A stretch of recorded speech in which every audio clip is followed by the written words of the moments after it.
এখন আমরা চলে যাব কিভাবে আমরা রানীক্ষেতের ভ্যাকসিন দিব সেদিকে। পূর্বে আমাদের মাথায় রাখতে হবে আগে থেকে আমাদের পাখি যেন সুস্থ আছে কিনা সেদিকে আমাদের সবসময় লক্ষ্য রাখতে হবে। কোনো সময় অসুস্থ পাখিকে ভ্যাকসিন প্রয়োগ করা যাবে না।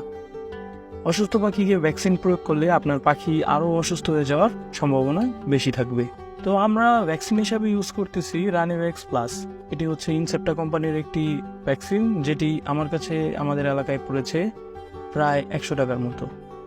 তো ভ্যাকসিন দেওয়ার পূর্বে আমরা যেসব জিনিসগুলো মাথায় রাখবো সেটা তো আমি বলেই দিলাম, এবং সবসময় আমরা খেয়াল রাখবো যাতে ভ্যাকসিনের পূর্বে আমাদের ইনসুলিন, যেটার মাধ্যমে আমরা ভ্যাকসিনের শিশিতে আমরা পানি প্রয়োগ করব, সেটা যেন সবসময় নিট অ্যান্ড ক্লিন থাকে।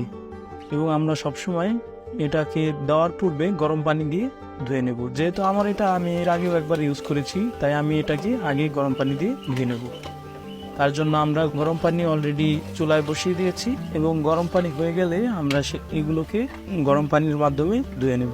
তো গরম পানি হয়ে যাওয়ার পর আমরা এটিকে সুন্দর মতো নাড়াচাড়া করে যাতে সব জায়গার ময়লাগুলো পরিষ্কার হয়ে যায় সেভাবে পরিষ্কার করে নেব।